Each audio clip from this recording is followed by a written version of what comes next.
You are listening to episode 27 of the Simple Farmhouse Life podcast. I'm sitting here in my kitchen with a hot cup of coffee and cream. Daniel's napping again in the wrap, and the other kids are all in their rooms. Micah's asleep, the others are just looking at books, and it's just quiet time. So Luke is outside working on some fencing. We have, I think I told you this already, but a homestead project coming up. We're getting something. I'm going to be revealing that soon. I'm really excited to be adding something to this homestead. We made the decision before all of this craziness went down in the world, but it seems even more fitting right now to be adding to our skills and our sufficiency here and more of a homestead, which is what we wanted to make this place into. We spent the first year working on the inside, and now we are ready to move outside and really turn this place into a homestead. But today I want to share with you what I'm cooking through this quarantine, what I have in my pantry, what I have in my freezer, what I'm keeping on hand, and what I'm making when we really can't run to the grocery store every time we want something. So join me and I will hopefully give you some ideas and inspiration. My name is Lisa, mom of 6 and creator of the blog and YouTube channel Farmhouse on Boone. Join me as I share with you my love for creating a handmade home from scratch cooking and a little mom and entrepreneur life along the way. I hope you all are holding up well during this. It's definitely the craziest thing I've ever seen in my adult life. I was talking to my parents a few days ago, and my dad said, yes, same thing. He's never seen something so crazy. I'm, of course, worried about so many things right now. I think we all are anxious about what's going to happen and concerned. In order to keep things as normal as possible, I'm just taking care of my family like usual, cooking and taking care of the household, which is something that I've always loved doing. So let's first talk about what I'm keeping on hand. If your area is like my area, everything is so shut down that I actually it was yesterday, it was a Monday, I placed an Instacart order and I was just expecting to hit the normal 2-hour range. Obviously, I am very naive right now because the next available delivery time was Friday. So 5 days. Usually with Instacart, it's always within 2 hours, even out here to our homestead. But no, it's 5 days. So Luke and I talked about it, and yes, we could go to the store and just grab a few things to make it between now and then, or we can use what we have because there is enough. It's just you don't get every little thing that you want right now, and that is what we've decided to do. So I am definitely adapting and pulling from more of my staple items, the items that are either shelf stable, are cold storage stable, or in the freezer. If you have an opportunity to place a really large order, so maybe you can go to the store and get as many things as possible and then hunker down and not leave for a month, that would be the goal right now. Limited exposure is definitely what you want. So cooking from more of a staples perspective is the world that we're living in right now. So for me, before this happened, I already had on hand large amounts of wheat berries. As I've told you before, I mill my own grains, and so I just keep about 50 pounds of wheat berries on hand. It's something that I'll go through a lot faster than it would ever go bad. It actually, it would last years, but we go through a 50-pound bag of wheat berries in under a year, and even more so right now because it's a nice staple to eat from. Lots of beans I like to keep on hand: white beans, black beans, split peas, lentils, then grains like quinoa, rice, oats. All of those things you can buy in bulk and it won't ever go bad, so you might as well. Now, as far as the freezer goes, I thankfully, before this happened, had a freezer stocked with meat. Now, there are times where I don't, where I need to be ordering for everybody and I just haven't gotten around to it. Thankfully, right now, before this all went down, I actually had a freezer that was completely full. A standalone freezer separate from our normal fridge freezer that is packed about as full as it can be. I have beef in there, venison, and pork. Now, what I lack right now is chicken, so I'm going to talk to you a little bit more about that, but we are making do without chicken. I'm adapting some recipes that I like to do without chicken, and we're just going to do without because also in the local stores, before when I was still going to the store, trying to go cautiously and not very often, but still going more than I am now, they didn't even have chicken there. I thought I was gonna go get a couple whole chickens because it's been a while since I ordered from the farm that I order from, and the farm I order from is also out of them. And no, there's no chicken to be found anywhere. So we're making do without chicken with just the meat that we have in our freezer, which is plenty. We have bacon, sausage, pork chops, ground venison, all the beef cuts. We have bones for beef because I can't be making bone broth right now with my chicken bones, which I prefer because I don't have that. So as far as in the fridge and what to stock up on if you are in a situation where you want to do monthly grocery shopping, which right now is a really good time to do that, those root vegetables are the longest lasting. So every time I go to the store, I will get like 4 bags of onions, 4 bags of carrots, potatoes. All of those things will carry you through, and there's so many things you can make with them. Another thing is stock up on frozen vegetables, frozen peas, frozen green beans, frozen asparagus. Just stock up on it and fill the freezer. That's another really good strategy when it's not garden season to get through a month of no groceries. Also, pick up fermenting. You could get 10 heads of cabbage, make yourself 2 gallons of sauerkraut, and then that won't go bad for 9 months-ish. And it'll carry you at least through this quarantine time and then some. That's a good way to enjoy a green vegetable like sauerkraut, since you can't really be going to the store every couple days to get fresh kale and lettuce and arugula. Now soon, of course, those will be growing in the garden. We already have quite a few microgreens right now, but they're not in abundance. So we do have on the counter right now a couple of jars of sauerkraut fermenting and some in the fridge. If you haven't yet visited my podcast on that, it is episode 15. You can go back to that to get started. Trust me, it's easier than it sounds. Another thing that we keep in stock at all times in abundance is eggs. Currently, the chickens are all laying because it is spring and it's light longer. So we're getting approximately 10 or 11 eggs per day. We have more chicks growing, so by the fall we should be getting more than that. Even if you don't live on a farm, go and get 5 to 10 dozen of eggs because they won't go bad for a really long time. And there are so many meals you can base around eggs, especially during these quarantine times. We've been relying so much on eggs, which I'm going to tell you more about in the ideas part of this podcast. But there are so many things you can make with them. There's a complete protein source. I find that everybody likes them. Kids maybe will get sick of them if you make them the same way every time, but they're an easy food to like. They're easier to chew for toddlers. So when I make pork chops, for example, I have to cut Micah's really, really tiny or I worry about him choking. Whereas with eggs, that is something that he can pick up and enjoy and I don't have to worry about him. Another thing to stock up on is avocados. Buy 20 of them, put 15 in the fridge and pull out 5 to ripen on the counter. The rest of them will not ripen in the refrigerator.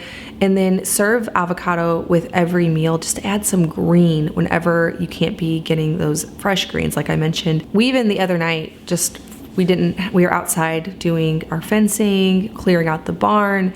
We had chips and guacamole and raw cheese, and that was our dinner. So I made 6 avocados worth of guacamole. I just sprinkled it with garlic powder and salt. I also did have a lime, but if I didn't, soon here, if I don't have any citrus on hand, I'll just do the garlic powder and the salt.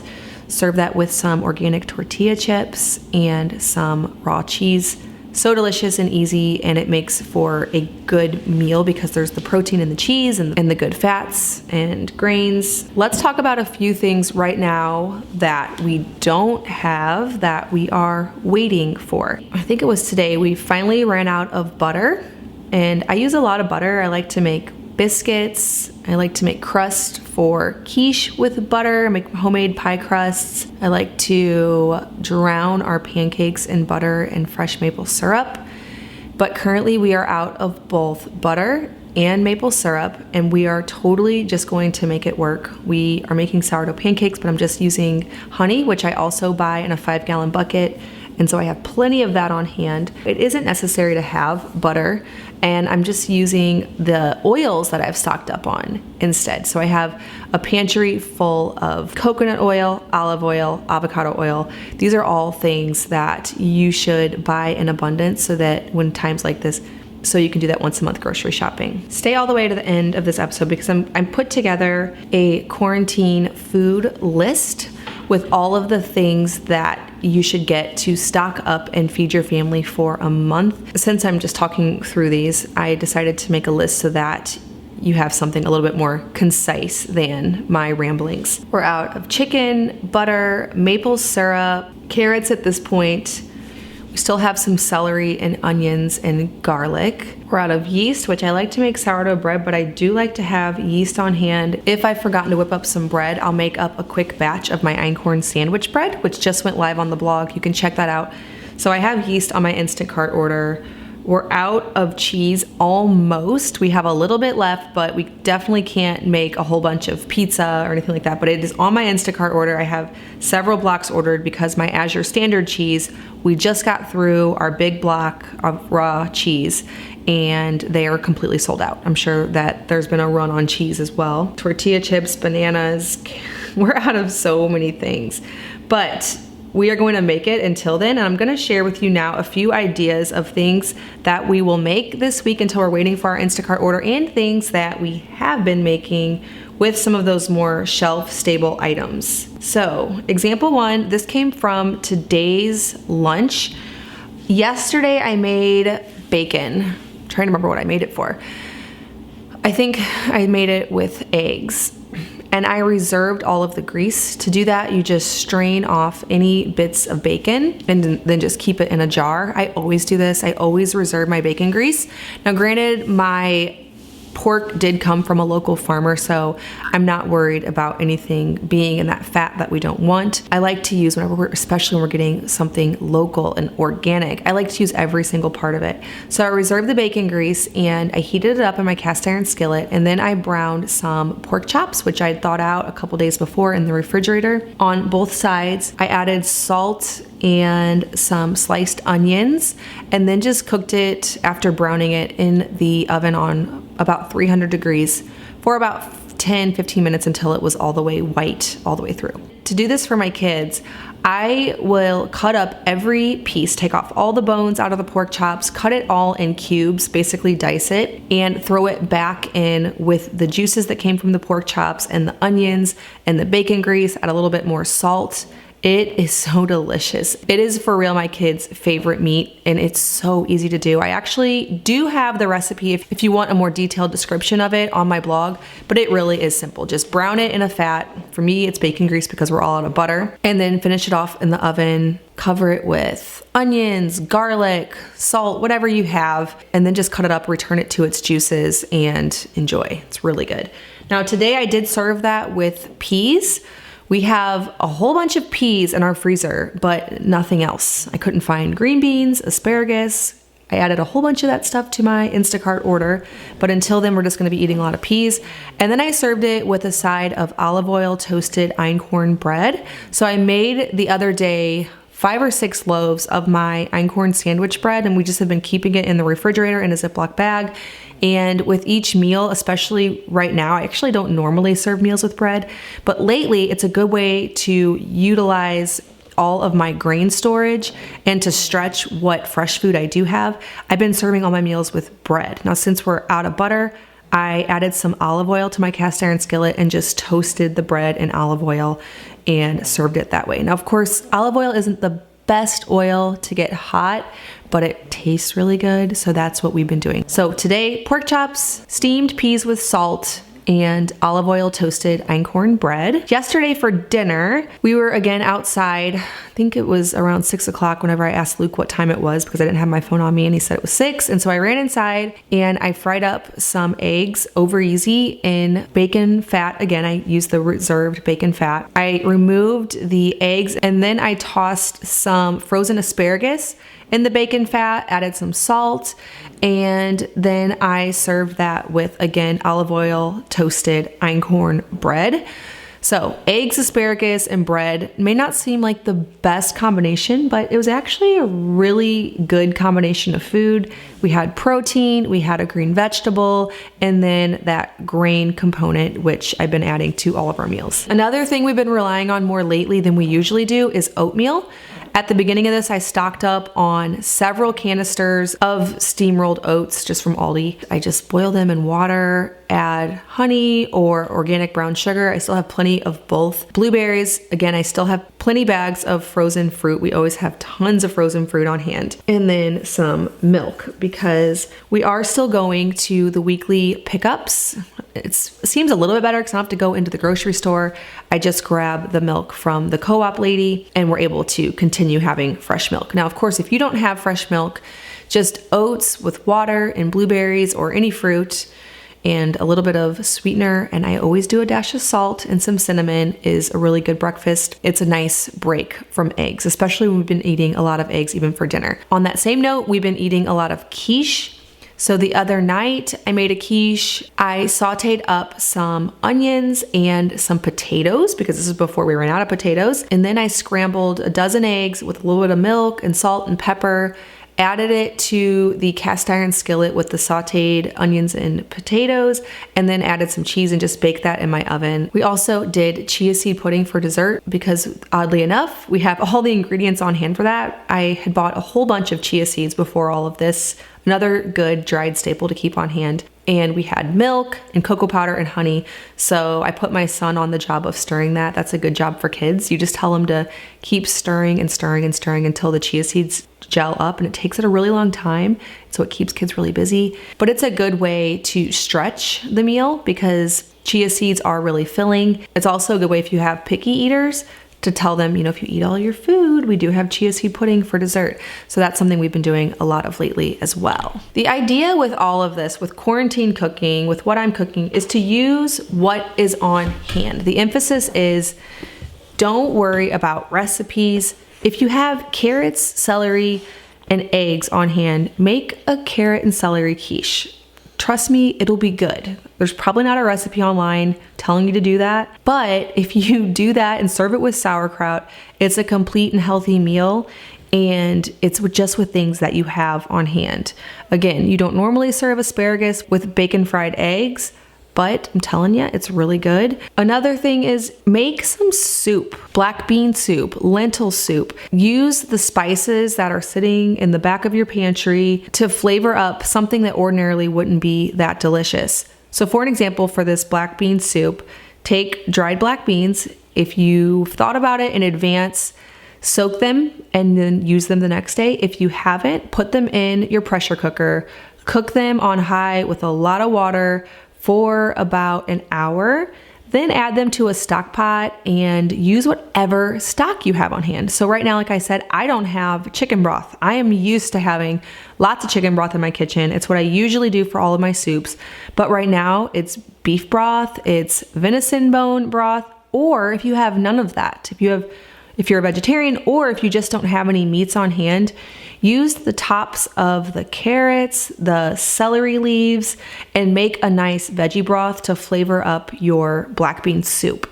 Use a bunch of spices like cumin or chili powder, salt, basil, oregano, whatever you have on hand. Add carrots to your black bean soup if that's all you have. Add onions, add garlic, top it with avocado. Throw out all the rules, is what I'm essentially trying to encourage you to do, and use what you have in abundance. And also know that this will all be over and you can go to the grocery store all the time and get fresh food, and you'll definitely make it through these times of eating things like beans, things like rice, lots of grains, lots of bread. We might all come out of this with a few extra pounds, but that's definitely not the worst thing. Another thing I've been wanting to try lately, not having chicken, we love chicken pot pie. I showed you how to make it with my sourdough biscuits on top. My husband thinks it's the best food known to man. But what we don't have right now is chicken, and what we do have right now is sausage.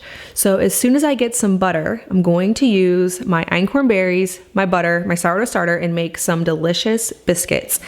And then I'm gonna make my exact same chicken pot pie that I normally do with peas and carrots and onions, but I'm going to use sausage and do a sausage pot pie. I think it'll be great. My family will probably say, what is this?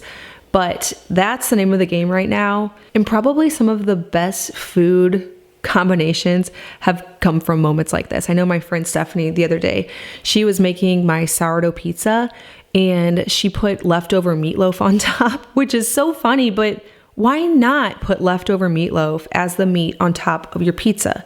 You look in your fridge, you notice that you have one large slice of meatloaf. Nobody's going to eat that for their meal. It's not really worth reheating. Oh, and your pizza needs a little bit of meat on top. Perfect. Try those kind of things. I do that all the time where I look in my fridge and I see, oh, there's a little bit of guacamole from last night and now it's brown. Nobody's going to eat it. I'll throw that in with my quiche. It tastes great. There's nothing wrong with it. It's just that it looks bad, so nobody's going to touch it. I do that kind of thing all the time with leftovers, where I'll just maybe throw some leftover oatmeal in with the bread, or a cup of cooked quinoa into my meatloaf, or a cup of sweet potatoes that I served as sweet potato mash that nobody ate right into oatmeal or bread, using what you have, not being afraid to combine things that don't normally make sense, and just try it out, and you might be surprised at what you can come up with. We've also been making a lot of sourdough things, sourdough pancakes for dinner with a side of eggs, or you might say eggs with a side of sourdough pancakes.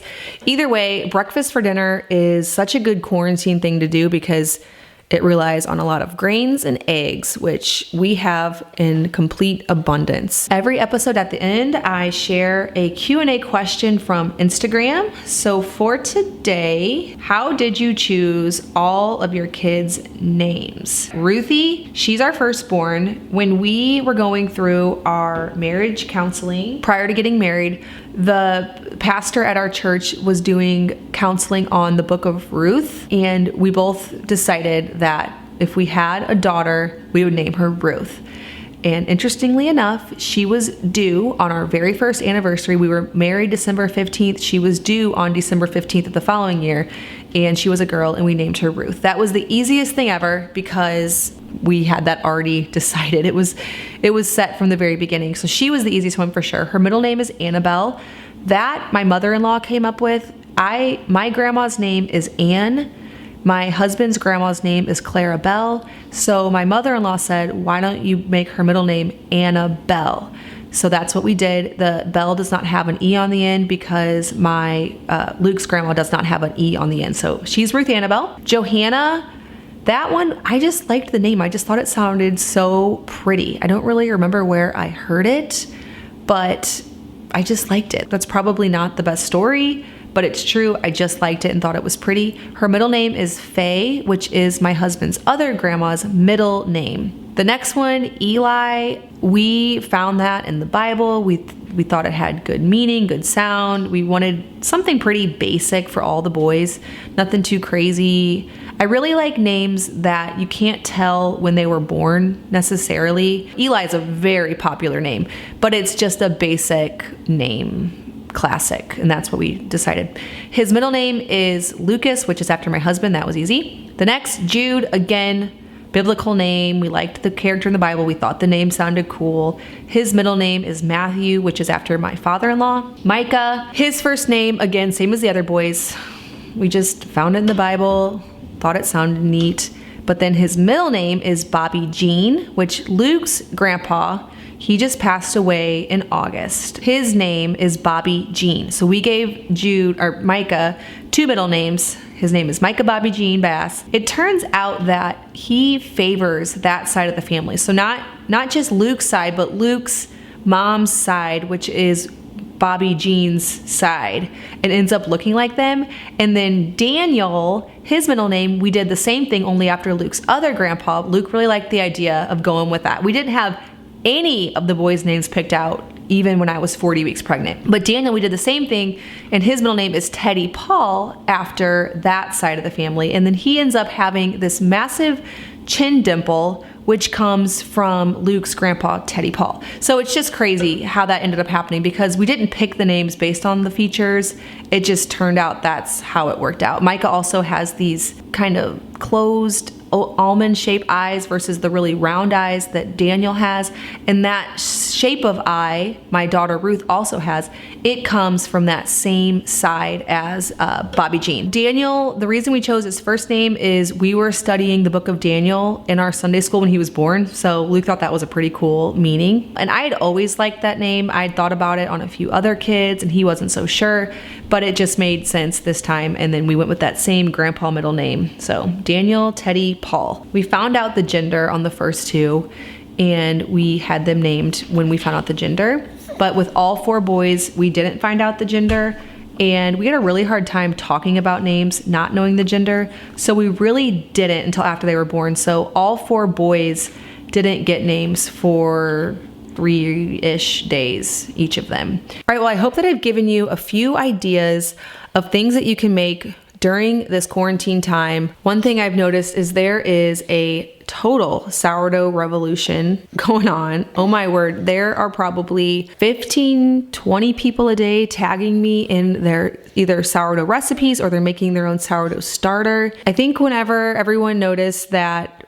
people were buying up all of the yeast in the stores, people started to realize how awesome it'd be to have a sourdough starter, to not have to rely on that kind of thing. And wow, people all over the world are making sourdough starters. We're all just trying to break a little bit away from having to rely on things from the store.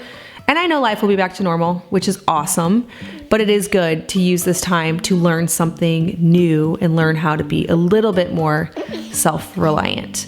All right, well, thank you so much for listening to this episode of the Simple Farmhouse Life podcast. Don't forget to grab your quarantine grocery list at bit.ly/farmhousequarantine. And I will see you in episode 28 of the Simple Farmhouse Life podcast.